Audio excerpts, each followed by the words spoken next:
Hi dears, അസ്സലാമു അലൈക്കും, welcome back. ഇനി ഈസി ആയിട്ട് സൂപ്പർ ടേസ്റ്റി ആയിട്ടുള്ള സർബത്താണ് റെഡിയാക്കി എടുക്കുന്നത്. ഇഫ്താർ സമയത്തും അതുപോലെ തന്നെ ഈ ഒരു കൊടും ചൂടിൽ നമുക്ക് ദാഹവും അതുപോലെ ശരീരം തണുപ്പിക്കാനൊക്കെ പറ്റുന്ന നല്ലൊരു സർബത്താണ് കേട്ടോ. വീഡിയോ നിങ്ങൾ സ്കിപ്പ് ചെയ്യാതെ കാണുക. നിങ്ങൾക്ക് ഇഷ്ടമായ ലൈക്ക് ചെയ്യാനും ഷെയർ ചെയ്യാനൊന്നും മറക്കരുതേ. അപ്പോൾ ഇന്നത്തെ ഈ ഒരു സർബത്ത് നമ്മൾ തയ്യാറാക്കി എടുക്കുന്നത് ടെൻഡർ കോക്കനട്ട് ഇളനീർ വെച്ചിട്ടാണ്. അപ്പോൾ ഇളനീർ വെച്ചിട്ടുള്ള ഒരു അടിപൊളി സർബത്താണ് കേട്ടോ.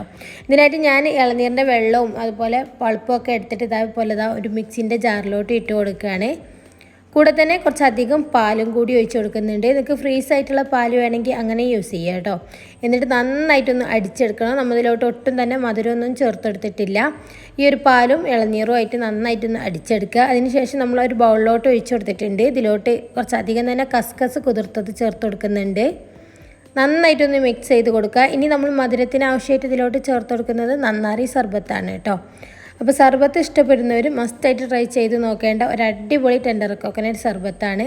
അപ്പോൾ അത് മധുരത്തിന് ആവശ്യമായിട്ടുള്ള സർബത്ത് കൂടി ഒഴിച്ച് കൊടുത്തിട്ട് നമുക്കിത് നന്നായിട്ടൊന്ന് മിക്സ് ചെയ്തെടുക്കുക. എന്നിട്ട് നന്നായിട്ടൊന്ന് തണുപ്പിച്ചെടുക്കണേ. അപ്പോൾ ഞാൻ കുറച്ചധികം ഐസ് ക്യൂബ്സ് കൂടിയും ചേർത്ത് കൊടുക്കുന്നുണ്ട്. അപ്പോൾ സൂപ്പർ ടേസ്റ്റി ആയിട്ടുള്ള ടെൻഡർ കോക്കനട്ട് വെച്ചിട്ടുള്ള സർബത്ത് ഇവിടെ റെഡി ആയിട്ടുണ്ട്. ഇതുവരെ ട്രൈ ചെയ്ത് നോക്കിയിട്ടില്ലെങ്കിൽ മസ്റ്റായിട്ട് ട്രൈ ചെയ്ത് നോക്കുക. സൂപ്പർ ടേസ്റ്റാണ് കേട്ടോ. നമുക്ക് നേരെ തന്നെ സെർവിങ് ഗ്ലാസ്സിലോട്ട് ഒഴിക്കാം. നമുക്ക് ഈ ഒരു ചൂടിന് കുടിക്കാൻ പറ്റുന്ന അതുപോലെ തന്നെ ഇഫ്താർ സമയത്ത് സെർവ് ചെയ്യാൻ പറ്റുന്ന ഒരു അടിപൊളി സർബത്താണ്. വീഡിയോ നിങ്ങൾക്ക് ഇഷ്ടമായിട്ടുണ്ടെങ്കിൽ ഉറപ്പായിട്ട് ലൈക്ക് ചെയ്യണേ. ചാനൽ ആദ്യമായിട്ട് കാണുന്ന കൂട്ടുകാരാണെങ്കിൽ പ്ലീസ് ഒന്ന് സബ്സ്ക്രൈബ് ചെയ്ത് സപ്പോർട്ട് കൂടി ചെയ്യുക. ഇൻഷാ അല്ലാഹ് നല്ലൊരു വീഡിയോസുമായിട്ട് വീണ്ടും കാണാം. അതുവരേക്കും താങ്ക് യു ഫോർ വാച്ചിങ്.